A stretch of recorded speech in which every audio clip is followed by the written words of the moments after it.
সাক্ষীকে জগায় এবং মাধায়। তাহলে মা, ভগবান আমাদের মতো জীবের জন্য কোন নাম নিয়ে এসেছেন? চৈতন্য চরিতামৃতে কৃষ্ণদাস কবিরাজ গোস্বামী বললেন, অনারপিত চরিতে চিরাত করুণায় অবতীর্ণ কলো সমার্পয়িতুমুন্নত উজ্জ্বল সাং স্বভক্তি শ্রিয়ম হরিপুরটব সুন্দর দুতি কদম্ব সন্দীপিত সদা হৃদয় স্কন্দরে স্ফুরত বর্ষচির নন্দন। অর্থাৎ যা কেউ কোনোদিন জানতো না, যা কেউ কোনোদিন চিনত না, সেই ব্রজের উজ্জ্বল রস, গোলকের গোপনের ধন, যা কেউ কোনোদিন আস্বাদন করতে পারেনি, সেই রস আনলেন আমার মহাপ্রভু। তাই বলে কি মা, এই হরিনাম আগেও ছিল না? হ্যাঁ, এই হরিনাম কৃষ্ণ নাম আগেও ছিল, এখনো আছে, এর পরবর্তী কালেও থাকবে। কিন্তু ওই সত্য ত্রেতা দাপর যুগে কি ছিল না? প্রেম ভক্তি ভালোবাসা। কিন্তু এই হরিনাম ছিল, আছে এবং থাকবে। মাগো, সত্য যুগে ভগবানের কৃপা পেতে গেলে কি করতে হতো মা, জানেন কেউ? সত্য যুগে ভগবানের কৃপা পেতে গেলে হাজার হাজার বছর ধ্যান, হাজার হাজার বছর তপস্যা করে তারপর ভগবান সত্যনারায়ণের কৃপা পাওয়া যেত। ত্রেতা যুগে প্রভু শ্রী রামচন্দ্রের কৃপা পেতে গেলে কি করতে হতো? যাগ যজ্ঞ, নরমের যজ্ঞ, অশ্বমেধে যজ্ঞ করে তারপর প্রভু শ্রীরামের কৃপা পাওয়া যেত। দাপর যুগে ভগবান শ্রীকৃষ্ণচন্দ্রের কৃপা পেতে গেলে কি করতে হতো মা? যত্ন আহ্বান, সেবা পরিচর্যা করে তারপর ভগবান শ্রীকৃষ্ণচন্দ্রের কৃপা পাওয়া যেত। এরপরে না আমাদের কলির যুগ। কলিযুগের ভগবানকে শ্রীকৃষ্ণ চৈতন্য মহাপ্রভু, তাই তো মা? আচ্ছা, আমার মহাপ্রভুকে পেতে গেলে কি ধ্যান করতে হয়? আমার মহাপ্রভুর কৃপা পেতে গেলে কি যাগযজ্ঞ করতে হয়? না, কিছুই করতে হয় না। শুধুমাত্র কলৌ হরিনাম সংকীর্তন। এই কলিযুগে আমার মহাপ্রভুর কৃপা পেতে গেলে একমাত্র হরিনাম সংকীর্তন দ্বারাই পাওয়া যায়। হরি বল, হরি বল। হরিনাম সংকীর্তন দ্বারা আমার মহাপ্রভুর কৃপা পাওয়া যায়। হরিনাম ছাড়া তো আমাদের জীবের কোনো গতি নাই। কারণ হরে নামাইবা, হরে নামাইবা, হরে নামাইবা কেবলম, হরে নামাইবা কেবলম, কালো নাস্তি বনাস্তি বনাস্তি ব গতিরন্যথা, গতিরন্যথা। হরিনাম ছাড়া আমাদের কলিজীবের কোনো গতি নাই, গতি নাই, গতি। কারণ হরি নামে, হরি নামে যদি এই হরিনাম করা হয় তাহলেই তো গৌর হরি নামবে মা। আর যদি এই হরিনামে না করা হয়, গৌর হরি কি নামবে?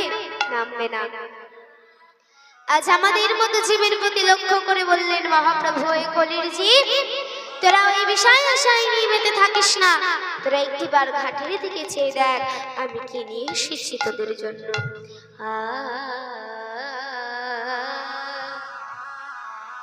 আমার শ্রী চৈতন্যের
আমার তন্নের ঘাটে দেখো আদন খেওয়া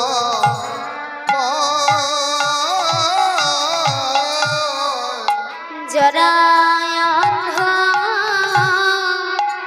কত রয়া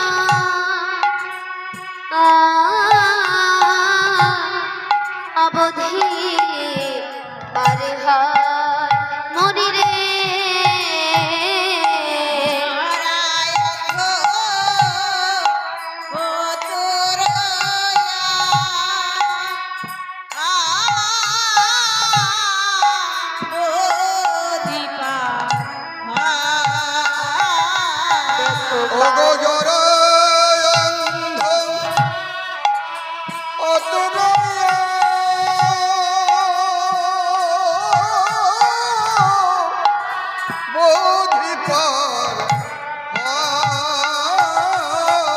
পার হয়ে যায় গো পার হয়ে যায় গো সবাই পার হয়ে যায় গো আমার ছই তনের ঘাটে পার হয়ে যায় গো আর আমার তনের ঘাটে পার হয়ে যায় গো আমার চই তন্নের ঘাটে পার হয়ে যায় গো দেখো একবার সে দাঁড়াইলে পার হয়ে যায় গো আর একবার সে দাঁড়ালে মুখে হরি হরি হরি বলে বিদায় গো হরি গো সে দাঁড়াইলে হরি হরি হরি বলে একবার সে দাঁড়াইলে পার হয়ে যায় গো দেখো আদন খেওয়া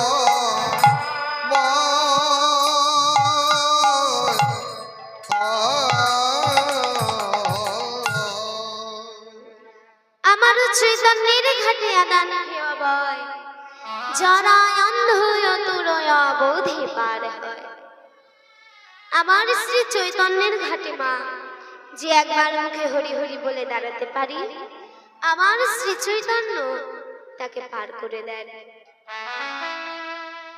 ভগবান জীবকে উদ্ধার করার জন্য এসেছেন আরো 3টি বাঞ্ছা পূরণের জন্য এসেছেন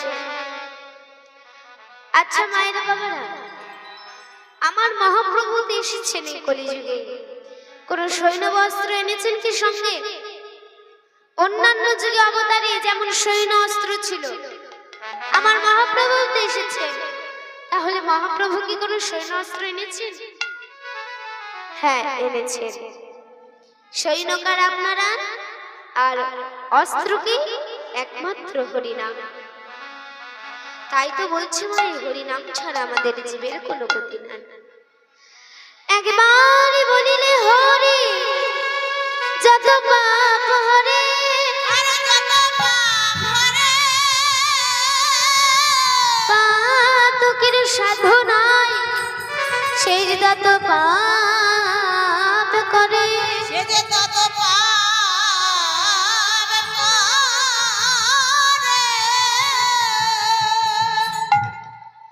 আজ আমার মহাপ্রভু আমাদের মতো জীবকে উদ্ধার করবেন বলে তরণী সৃজন করার জন্য দাঁড়িয়ে আছে রাঙা হাতে গেরুয়াল নিয়ে রয়েছে আর এদিকে এক নদিয়া নাগরী মহাপ্রভুকে দর্শন করে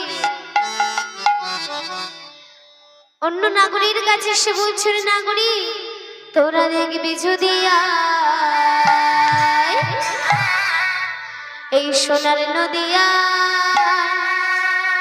ওই সচি মাতার দুলালিয়া নিচে নিচে যায় তোরা তাই গৌর হরিব সোনার নদিয়ায় সচি মাতার দুলালিয়া নেচে নেচে যায় তোরা দেখবি যদি আয় সোনার নদিয়ায় সচি মাতার দুলালিয়া নেচে নেচে যায় সচি মাতার দুলালিয়া নদিয়ার চাঁদ গোরা দেখো ভক্ত মন চিত্ত চোরা ভক্ত মনোহরা আর সচি মাতার দুলালিয়া নদিয়ার শ্রীগোরা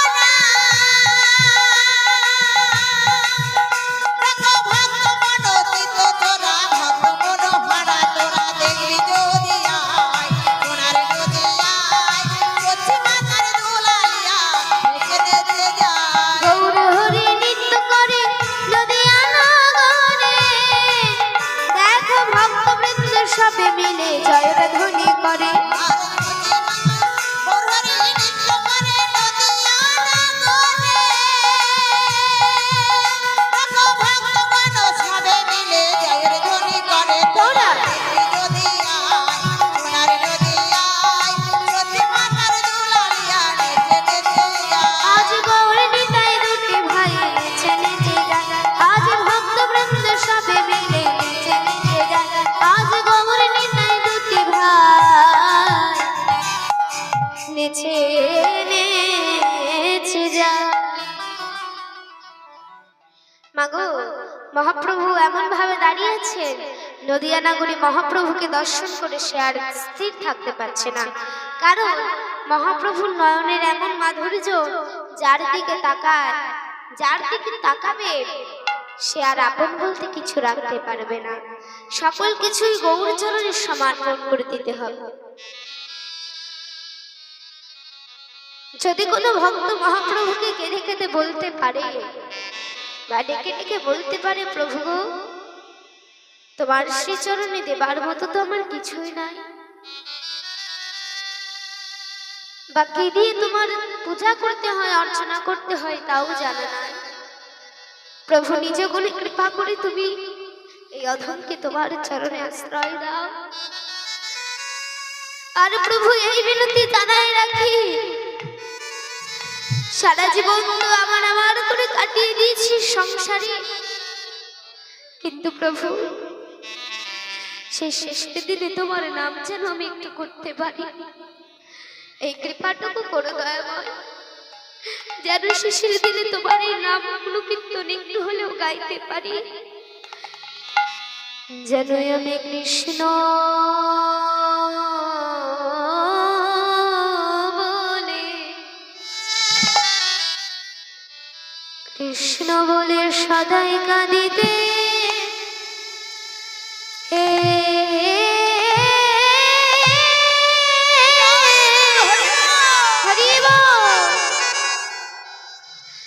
যেন সদাই কাঁদিতে পারে।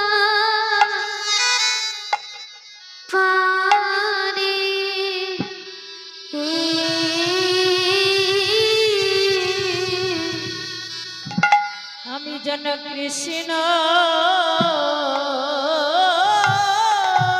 বলে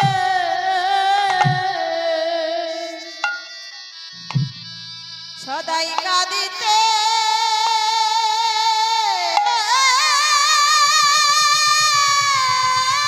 তাই গৌর প্রেমানন্দে হরি বল। দয়াল আমি কাঁদিতে পারি।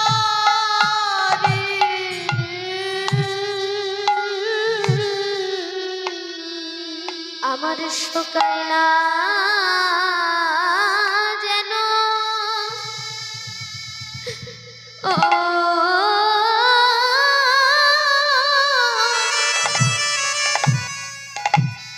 শোকায় না যেন না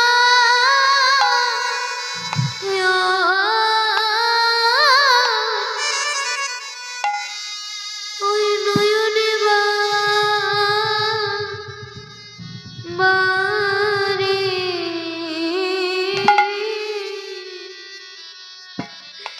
যেন আমি কৃষ্ণ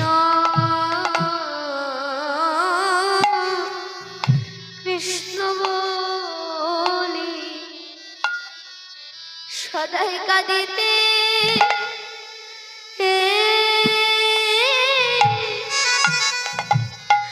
আমি কাঁদিতে পারি।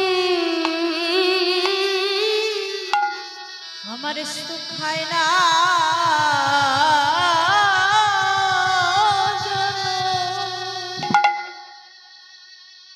ওই নয়ন বারি।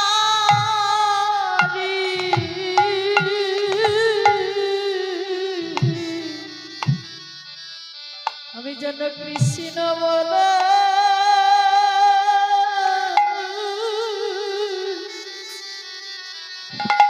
কৃষ্ণ বলে কাঁদিতে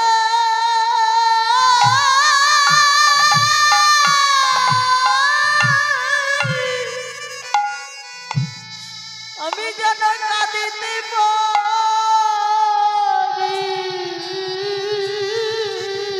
শুধুই যা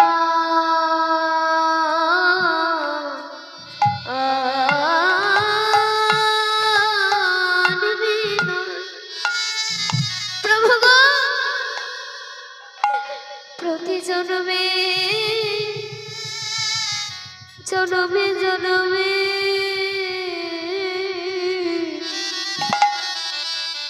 যেন আমি কৃষ্ণ বলে সদাই কাঁদিতে কাঁদিতে পারি। শুধু এ জন্মে না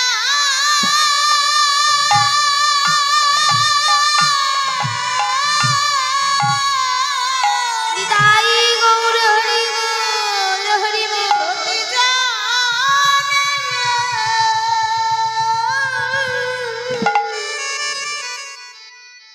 প্রতি জন্মে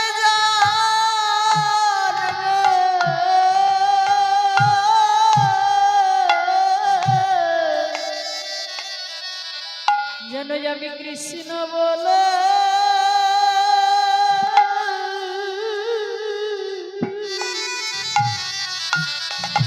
কৃষ্ণ বলে কাঁদিতে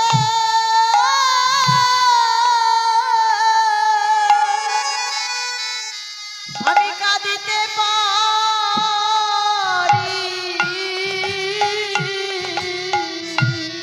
শুধুই যা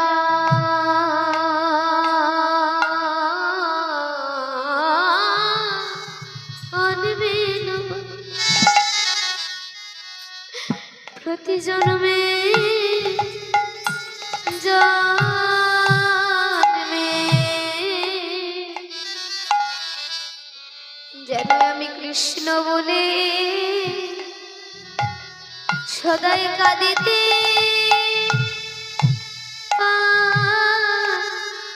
পারি।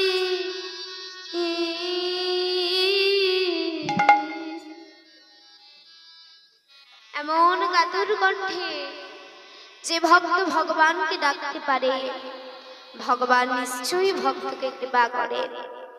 তিনি যে আর থাকতে পারেন না মা, কারণ তিনি বলেছেন গো, ভক্ত আমার মাতা পিতা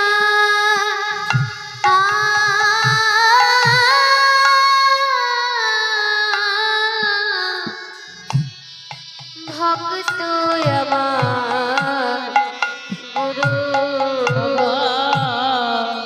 ভক্ত আমার মাতা পিতা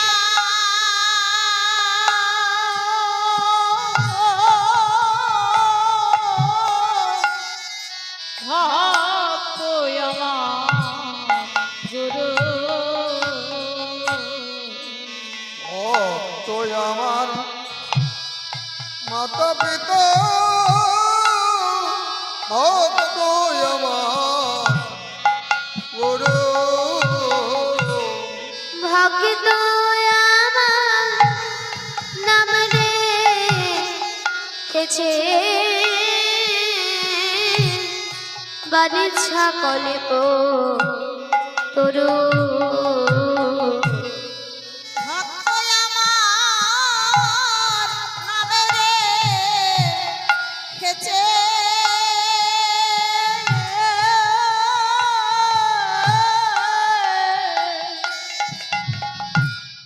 বাঞ্ছা কল্প ওগো ভক্ত আমার নামে রেখেছে পাঞ্চ কল্প তরু। আমি ভক্ত বড় ভালোবাসি, ভক্ত বড়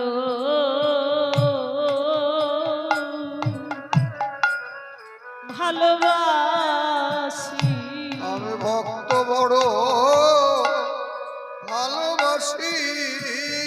যুগে যুগে ধারা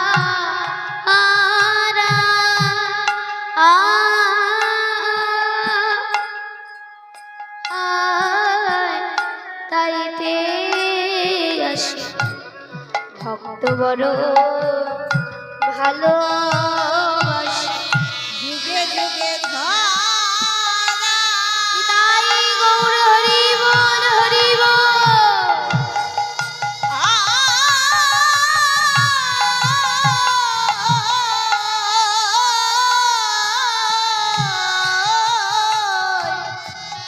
তাই তো আসি ভক্ত বড় ভালোবাসি। যুগে যুগে ধারায় তাইতে আসি, শুধু এ যুগে নয় প্রতিটা যুগে যুগে ভগবান ভক্তকে ভালোবাসে, তদ্রূপ ভক্ত ভগবানকে ভালোবাসে। তাই মা ভক্ত যদি ভগবানকে ডেকে ডেকে বলতে পারে, প্রভু তুমি কৃপা করো, তুমি দেখা দাও, কাতর কণ্ঠে যদি ডাকতে পারে, ভগবান নিশ্চয়ই দেখা দেন। আচ্ছা মায়েরা বলুন তো, গৌর হরি কৃপা পেতে গেলে কার কৃপা পেতে হবে? গৌরের কৃপা পেতে গেলে সর্বপ্রথম কার কৃপা পেতে হবে? নিতাই চাঁদের। বললেন, হক্রদ পরমানন্দ নিত্যানন্দ আনন্দ পরমানন্দ নিত্যানন্দ রায়। হক্রদ পরমানন্দ নিত্যানন্দ আনন্দ পরমানন্দ নিত্যানন্দ রায়। অভিমানে শূন্য নিতাই নগরে বেড়ায়। অভিমানে শূন্য নিতাই নগরে বেড়ায়। অভিমান সূত্র নিতাই নগরে বেড়ায়। যারে দেখে তারে কহে দত্র তৃণ ধরি। আর যারে দেখে তারে কহে দত্ত তৃণ ধরি। ওরে ওরে দেখে তারে কহে দন্ততৃণ ধরি। আর আমারে কি নিয়া লহ মুখে বলো গৌর হরি হরি বল হরি বল। হরি আমার কি নিয়ম মুখে বলো হরি। আর আমারে কি নিয়া লহ মুখে বলো গৌর হরি। অক্রদ পরমানন্দ নিত্যানন্দ রায়। আনন্দ পরমানন্দ নিত্যানন্দ রায়।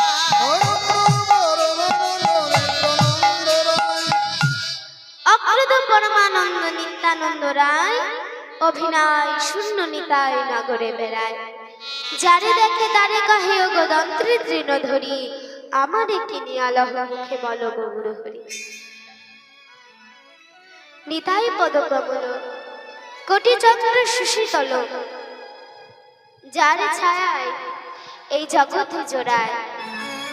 হেন নিতাই বিনে ভাই রাধা কৃষ্ণ পাইতে নাই, তীর করে ধরো নিতাই রাঙা পায়। এভাব সংসারে আমার নিতাই চাঁদ যে না ভজে, তার জন্ম হইল অকারণ। কারণ আমার নিতাই চাঁদের দয়া হবে, ব্রজে রাধা কৃষ্ণ পাবে, কররাঙা চরণের আশ।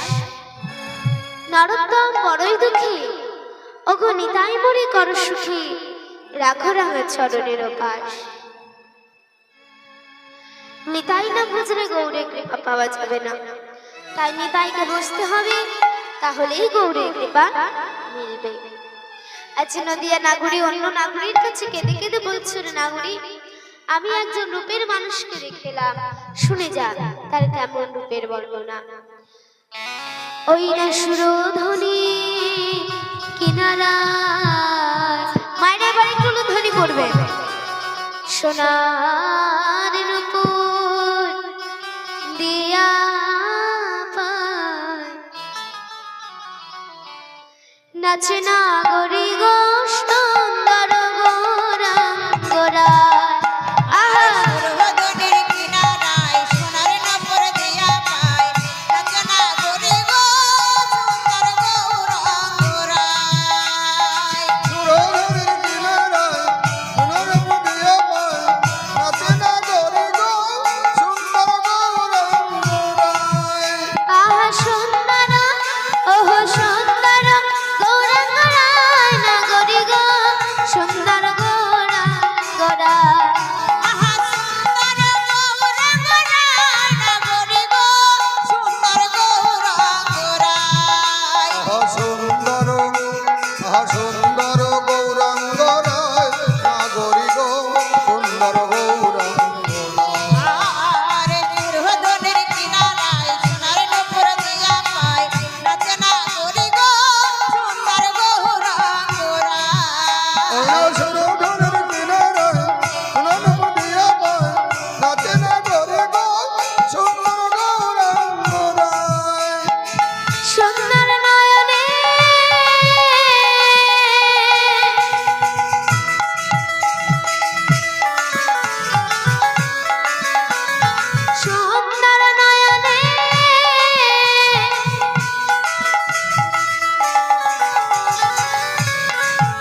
সে গৌরের ভজন করতে হলে সকাল সকাল ভজন করতে হবে। এবং ভগবান কি করেছেন মা দেখেছেন একটি জিনিস, যে ভগবান লক্ষ্য করে দেখবেন একদিকে করেছেন লীলা আর একদিকে দিয়েছেন আমাদের মতো জীব শিক্ষা। নিজেও কিন্তু কৃষ্ণ বলে কেঁদেছেন আর আমাদেরকে দেখিয়েছেন এমন ভাবে কৃষ্ণ বলে কাঁদতে হয়, এবং নিজেও কেঁদেছেন আর একদিকে লীলাও করেছেন। কারণ আপনি আচারই ধর্ম জীবের শেখায়, আপনি আচরণ না করিলে জীব শেখানো না যায়। তাই তিনি নিজে আচরণ করে আমাদের কলির জীবকে দেখিয়েছেন। অনুগ্রহে ভক্তনাং মানসং দেহে মস্ত্রিতং ভজদৃশা ক্রিয়া যশ্রুত তৎপ্রভাবত। অর্থাৎ ভক্তদিগের অনুগ্রহের জন্য ভগবান নরদেহ ধারণ করিয়া যেসব লীলাগুলো কীর্তন করিয়াছেন, সেই সব লীলাগুলো কীর্তন আমরা শ্রবণ করে বা মুখে বলে তৎপর হব। এটাই হলো আমাদের জীবের মূল উদ্দেশ্য থাকা উচিত। আজ আমার ভগবান আমাদের মতো জীবকে পার করবেন বলে, উদ্ধার করবেন বলে কান্ডারি হয়ে দাঁড়িয়েছেন। তা ভগবানের কৃপা পেতে গেলে আগে সর্বপ্রথম সদ্গুরুদেবের শ্রীচরণ আশ্রয় করতে হবে। সদ্গুরু পাবে ভেদ বাতাবে জ্ঞান করো উপদেশ, কয়লাকা ময়লা টুটে যাবাগ পরবেশ। অর্থাৎ কয়লাকে আমরা যতবারই ধৌত করি না কেন মা, কয়লার কিন্তু মালিন্যের স্বভাব হচ্ছে না, হচ্ছে কি না, বরং উজ্জ্বল হয়ে ওঠে। কিন্তু ওই কয়লাকে যদি অগ্নির মধ্যে নিক্ষেপ করা যায়, কয়লা কিন্তু তার মালিন্যের স্বভাব পরিহার করে। সদ্গুরু তেমনি নিজের সদ্বস্তুকে অনুভব করতে পেরেছেন এবং অন্যের সদ্বস্তুকে অনুভব করাইতে পেরেছেন, তিনি তো সদ্গুরু। তাই সদ্গুরুদেবের রাঙাচরণ আমাদের আশ্রয় করতে হবে। আজ নদিয়া নাগরী নয়, মহাপ্রভু লীলা মাধুর্য দর্শন করে পদকর্তা কলম দিলেন। কি বলছেন? সর্বজীব হইল প্রেমের বাতাসে, সর্বজীব হইল প্রেমের বাতাসে, সর্বজীব হইল পার প্রেমের বাতাসে, পরিয়া রহিল লোচন আপনার দোষে, আর পড়িয়া রহিল লোচন আপনার দোষে, পড়িয়া রহিল লোচন আপনার দোষে, আর পরিয়া রহিল লোচন আপনার দোষে। আর পড়িয়া রহিল লোচন আপনার দোষে। হলো না